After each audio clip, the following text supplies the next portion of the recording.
Merry Christmas And happy holidays. and welcome to another episode of the Lunch Table Podcast with Dylan and Akram. And in this episode, we're going to give you our review for the Guardians of the Galaxy Holiday Special, directed by the one, the only James Gunn. This was really fun, and we have a lot of thoughts to say about it, and we hope that you have fun too.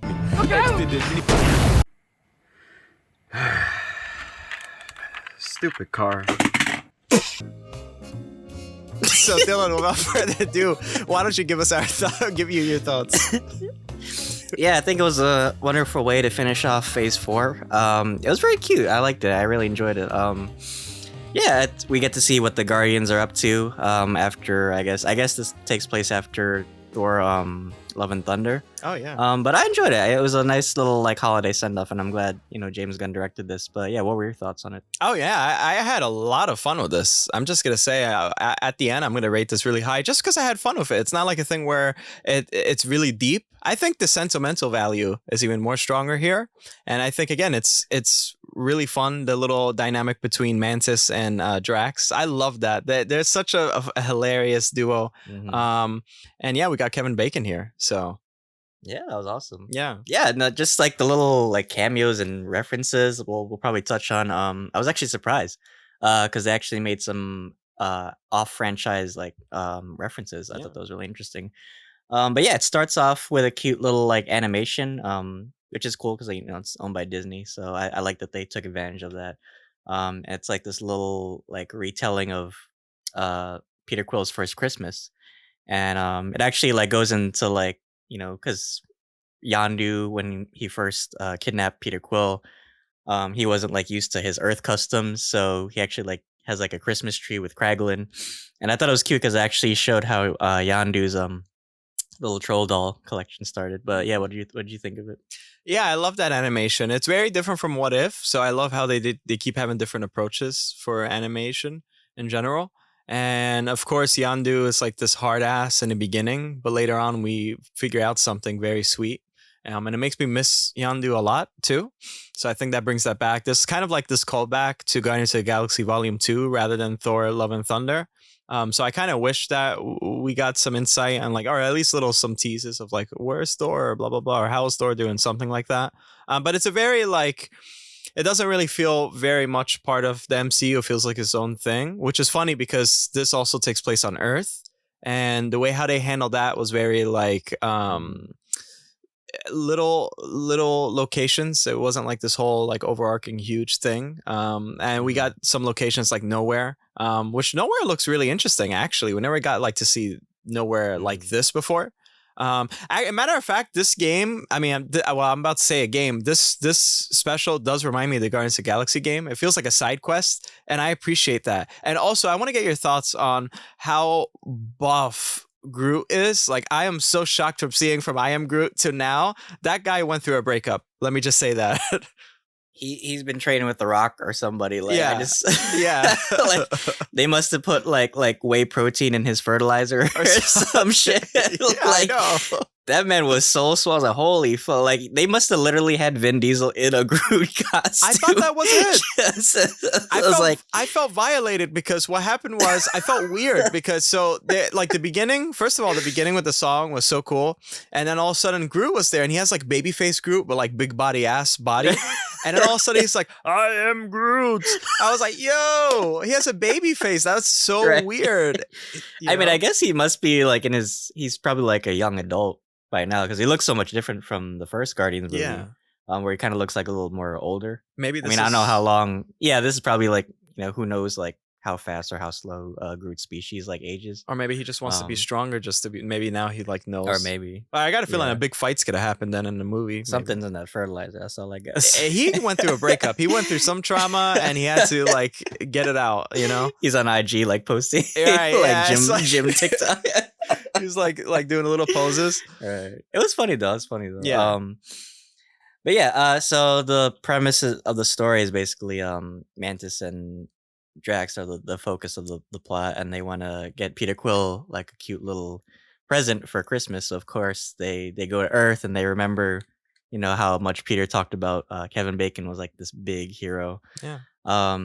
Their whole journey was funny, even just like going to LA and people just like taking pictures with It the was like hilarious. I just imagine like they were actually like there like when they were filming and people just like were there like actually like I like hope taking so. photos with them. That was hilarious. Yeah. That's funny. And then they went to like this club and then they were just like hanging out, like getting drinks at the bar and shit. And then they like Mantis has like all this money. Yeah, I know. thought that was so funny. Like there's no way you would walk into LA with just walking with all that cash. I was like, Seriously. shit. Yeah, she was great actually in this Palm Clementif. I felt like she had a lot of screen time in this too, because there's a revelation she doesn't want to tell Peter Quill that she's like the sister. Yeah, I wanted to get your thoughts on that actually, because I thought it was a little strange. Well, first of all, Peter Quill isn't actually Ego's son in the comics, but they changed it obviously for the MCU. I don't know if Mantis is Ego's child in the comics. I think it's actually like she has like a different parentage. I think it was like a weird thing that they kind of just like threw in here for like a holiday special. But what did you think of it? Yeah, didn't she come from like some tribe or something? I think I remember she came from like some warrior-esque tribe or something like that. I don't know. I mean, it kind of makes sense in the MCU the way how they set it up, because Ego he was with like so many females. And just spreading his like lineage, I guess, and it does make sense. I thought actually the way how she explained it, I thought that Peter would catch on and it'll be kind of quite obvious. Like I thought he was gonna say like, "Yeah, I already know that. That's obvious." I thought it was gonna be like a little funny joke. It does make sense. I don't think it's like a far shot from the idea that they wanted to do. Whatever, it made sense. I think it was cute too. I mean, the Guardians all about family. And so they're starting to realize, which is weird too, because if she hadn't said that, I so would have shipped Peter and Mantis like early on. So it's weird, but I think it's interesting now that we have. Well, if they find Gamora in the next movie, we'll have two sets of siblings. We'll have Nebula and Gamora now. We'll have, Peter Quill and Mantis. Yeah, I know. Who knows? Maybe Drax is Rocket's brother or something, half brother, like really weird. They're like distant cousins or something. It's like the Targaryens, yeah. Once removed or something. We have Nebula. Nebula didn't have much of a role to play in this, but she was a great addition. I feel I just love her personality. She adds a lot of heart to this, yeah. And Kraglin too. Kraglin had a lot of like. It was really nice. I think it was a really sweet episode. Oh, we also got Cosmo, played by Maria Bakalova from Borat. The sequel, which is really cool. I like that. Cosmo is so cute here. I love how they kind of redid it. Like Cosmo is super cute here. I know. So I like that. Like pet him. yeah. So what did you think of Kevin Bacon? Because I think that's the main thing is Kevin Bacon here. Right. That was fun. I think that was a very realistic interpretation. I feel like he would actually like freak out like if he saw like two aliens at his doorstep. That's probably his real house too.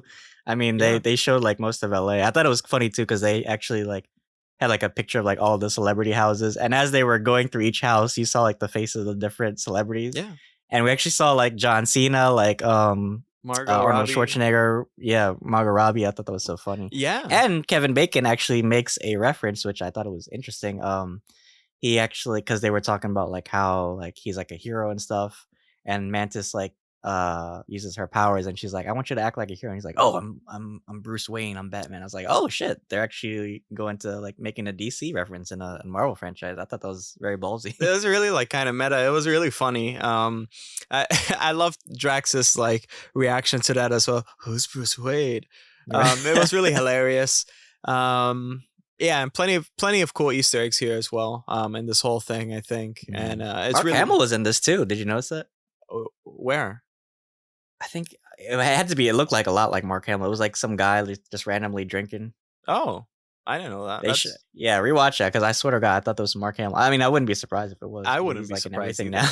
Yeah, I wouldn't be surprised either. But yeah, Kevin Bacon. They were trying to go after Kevin Bacon, and then they kind of Mantis possesses Kevin Bacon to like be not himself, and then they present this like nice ass presentation, and it was really sweet, right? And nowhere where all these holiday lights and stuff was decorated throughout, and then all of a sudden Kevin Bacon can't breathe. He's presented by Groot.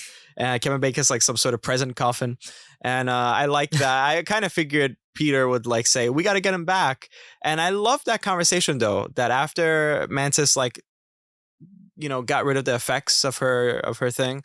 And Kevin Bacon was freaking out, and he was speaking with Kraglin. I love that little conversation. It was like really powerful. I felt, and this little silly special where Kevin Bacon is the hero to Peter Quill, right? And Peter Quill, you know, turned out to be a hero for everybody else, right? Yeah. And I think it's cool because it makes me think of real life. Like that's true. You know, they say never meet your heroes, right? Because you're gonna be really disappointed.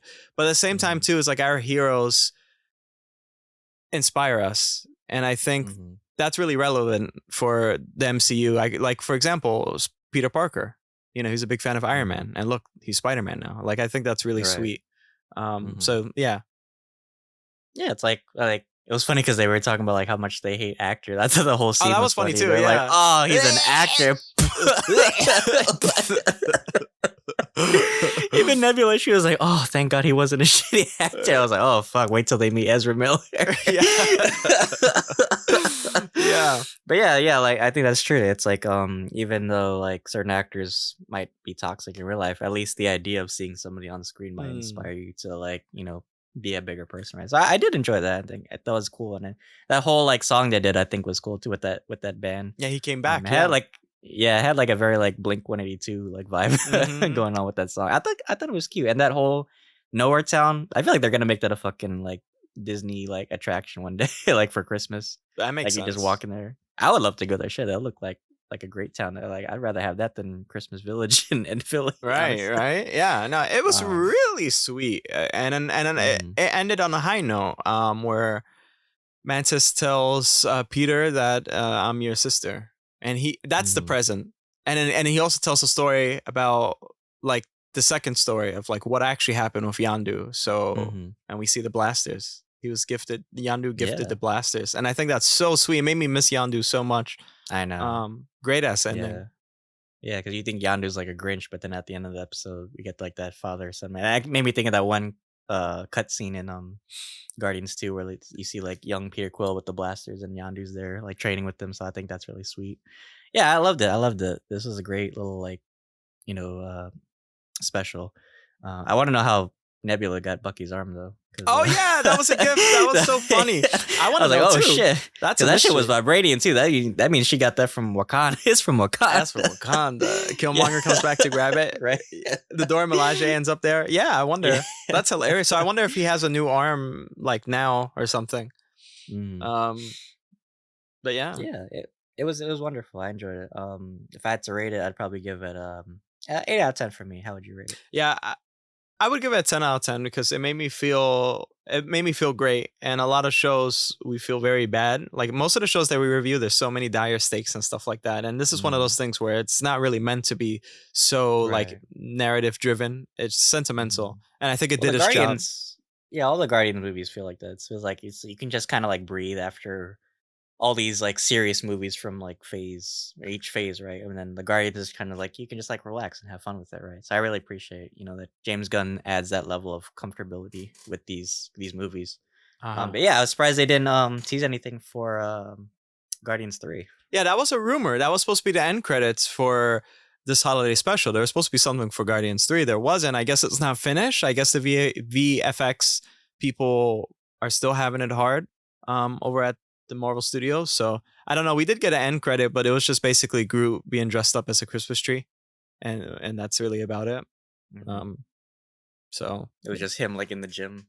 Just like working out or some shit. Yeah, I still want to know the story behind that. I think it's gonna be hilarious. Imagine what he's gonna look like in Guardians 3. He's gonna be like swole as fuck. He's gonna be like the world's oldest tree in like Africa or something. I forgot where that is. It's like huge. He's gonna look like young Arnie, like basically. Well, that could be a tease for like the next Planet of the Apes movies, where like they're all just trying to grab him to climb or like make boats and stuff and ships. But yeah. So I would give it a 10 out of 10. But yeah, everybody, that is our review for the Guardians of the Galaxy Holiday Special. If you guys made it to the end of this video, thank you so much for watching. We're still not over with a lot of content because I know the year is about to end, but we have a lot of stuff coming your way. We have plenty of reviews, reactions, and all that good stuff. So yeah, Dylan, why don't you take us away? Yeah, well, this finishes off Marvel Phase 4, but we do have a episode where we're going to talk about everything from the past year in Phase 4. We'll be ranking everything from Marvel Phase 4, so that'll be fun. That'll be coming up this weekend. We have so much more content, like Akram said, and we have stuff planned for Season 5 of our podcast. So we want to thank everybody that's been sticking with us. I hope everybody had a wonderful Thanksgiving, and you guys have a wonderful, happy holidays as well. So thank you guys so much, and until then, thanks for having lunch with us. See you guys. Yeah, I think it was a wonderful way to kick out, Oh, you fucker! That was such a good ass intro. That was such a good intro.